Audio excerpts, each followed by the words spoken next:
প্রধান উপদেষ্টা অধ্যাপক ডক্টর মোহাম্মদ ইউনূস বলেছেন, প্রলেপ দেয়া পরিবর্তন নয়, দেশকে নতুন করে গড়তে প্রয়োজন গভীরতম সংস্কার, অন্যথায় স্বৈরাচার আবারও ফিরে আসতে পারে। জাতিসংঘের জুলাই স্মরণ অনুষ্ঠানে তিনি একথা বলেন। দেশটা আমরা গড়তে চাই, এটা মুখের ভাষার একতা না, যেটা বললাম বলে গেলাম ওরকম না, একেবারে নতুন করে বানিয়ে আনতে হবে। এটা উপরই প্রলেপ দেওয়ার পরিবর্তন না, গভীরতম ভাবে পরিবর্তন।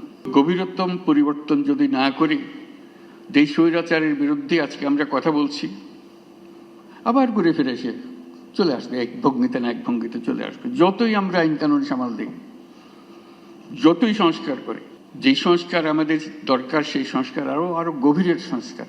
জাতির ভেতরে এমন কিছু রয়ে গেছে যেটা যত শাস্তি দিই, যত কিছু দিই, ওইটা বোধহয় ওটার বীজ বোধহয় আমাদের মধ্যে থেকে যাবে। এই বীজ থেকে আমরা কিভাবে মুক্তি পাই, আমাদের চ্যালেঞ্জের বিষয়। এটা কয়েকটা কাগজের সংস্কার না, এটা মনের গভীরতর জায়গার সংস্কার।